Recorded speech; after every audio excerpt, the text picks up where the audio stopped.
Salut les rockers. Aujourd'hui on va parler d'une attraction qui va vous faire plaisir. Une attraction que vous devez tous connaître.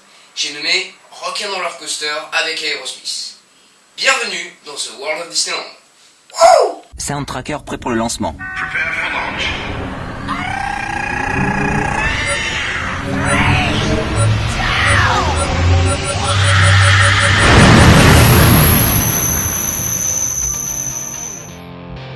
Rock'n'Roller Coaster avec Aerosmith est une montagne russe de type Vekoma avec un parcours dans le noir, de la musique forte et un démarrage très puissant. L'attraction a tout d'abord ouvert au parc Disney Hollywood Studios en Floride le 30 juillet 1999. L'extérieur du bâtiment est assez décoré, on voit des affiches d'Aerosmith et une guitare Stratocaster géante. L'histoire du Rock'n'Roller Coaster de Floride est donc assez simple. Dans la file d'attente, les visiteurs pénètrent dans les studios GeForce Records, une société qui enregistre des chansons de plusieurs grands artistes.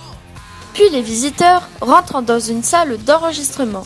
Dans cette salle, on voit le groupe Aerosmith et leur manager en train de finaliser un enregistrement. Comme le groupe voit les visiteurs, il les invite à venir en coulisses pour un concert. Cependant, le concert est loin et a lieu de l'autre côté de la ville. Par chance, le manager appelle une limousine très rapide pour aller au concert à toute vitesse. Les visiteurs sortent alors dans la rue et embarquent dans une limousine. Elle part à une vitesse de 0 à 91 km/h en 2,5 secondes. La limousine passe donc à travers dans les rues pour aller jusqu'au concert. Finalement, le véhicule arrive à temps au concert et les visiteurs sont accueillis sur un tapis rouge. Puis, l'attraction Rock'n'Roller Coaster ouvre au parc Walt Disney Studios, en France, le 16 mars 2002. Cette fois-ci, le bâtiment extérieur est différent et la storyline aussi. L'extérieur a une apparence plus simple avec un bâtiment en blanc et violet, une grande affiche avec le logo de l'attraction et un disque géant. Il y avait également un autocar Neoplan Skyliner devant, mais il a finalement été enlevé. L'histoire du Rock'n'Roller Coaster de France est donc différente de celle de Floride. Les visiteurs pénètrent cette fois-ci dans les studios Tour de Force Records, un label de musique qui a reçu des groupes très connus. Dans la file d'attente, les visiteurs peuvent observer plusieurs objets de groupes de rock très connus, tels que Pink Floyd, AC/DC, Red Hot Chili Peppers ou même Metallica. Puis les visiteurs rentrent dans le Studio C, un studio d'enregistrement. Lors de la conception de l'attraction, il y avait eu plusieurs idées pour le pré-show. La participation des visiteurs à un clip du groupe, Joe Perry qui donnait une guitare à l'un des visiteurs, ou bien encore la participation des visiteurs à un concert du groupe. Finalement, une version simple a été gardée pour l'attraction. Lorsque les visiteurs rentrent dans le Studio C, ils voient le groupe Aerosmith en compagnie de leur manager.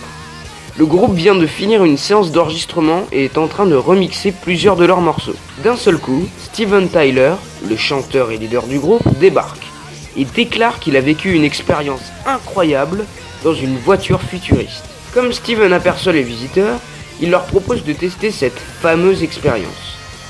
Les visiteurs traversent donc un long couloir qui les emmène dans un hangar avec du matériel d'enregistrement. Pour l'attraction, les visiteurs embarquent donc dans des véhicules appelés Soundtrackers. Une fois embarqués, les visiteurs font un démarrage qui peut aller de 0 à 100 km/h en 2,8 secondes. Dans le parcours, il n'y a pas de décor comme en Floride, mais les trains passent dans des anneaux en fer et entre des poutres métalliques. Cependant, il y a un light show avec un énorme nombre de projecteurs lumineux.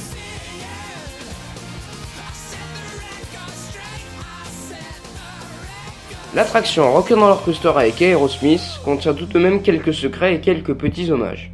Déjà, rien que dans la file d'attente, on peut observer des objets tels que des guitares, des posters, des disques d'or, rendant hommage à environ 33 groupes ou chanteurs différents. En plus de ça, il y a une porte dans la file d'attente où il y a marqué Studio B et un panneau où il est écrit qu'il y a un enregistrement en cours. Si on s'approche de la porte, on peut se rendre compte que celle-ci vibre. Et on peut également entendre une guitare électrique ou une guitare basse en train de jouer.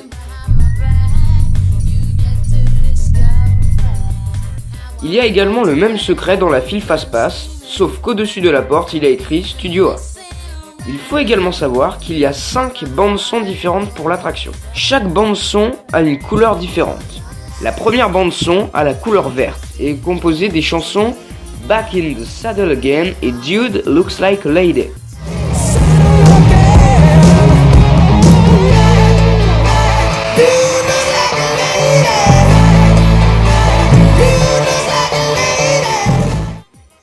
La deuxième bande son a la couleur violette et est composée des chansons Young Lust, Fine et Love in a Elevator.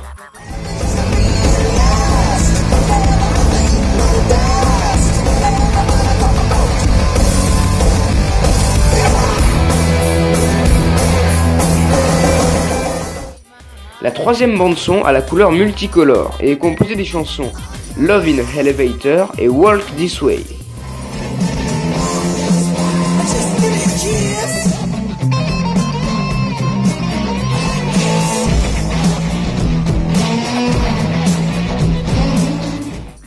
La quatrième bande son a la couleur rouge et est composée de la chanson Nine Lives.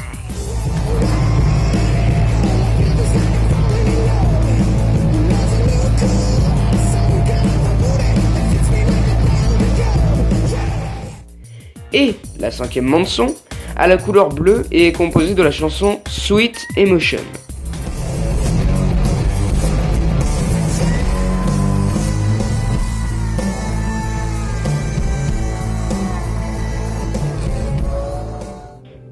Pour savoir quelle bande son on va avoir, il suffit de regarder la couleur des lumières sur le quai d'embarquement et il y a également le numéro de la bande son sur le train. De plus, lors de l'arrivée sur le quai, chaque soundtracker émet un son d'ambiance différent qui permet de savoir quelle bande son on va avoir. Mais bon, après, faut bien connaître les bruitages. De plus, la couleur du light show du ride changera en fonction de la bande son que vous avez. Et pour finir, il faut savoir pour l'attraction que certaines paroles des chansons d'Aerosmith ont été modifiées par Steven Tyler et Joe Perry. Love in a Elevator devient Love in a Roller Coaster et What Kind of Love Are You On devient What Kind of Ride Are You On. Ça y est, l'épisode est en train de se terminer. Merci à vous d'avoir regardé et moi je vous dis ciao pour un prochain épisode de The World of Disneyland. Allez, à plus!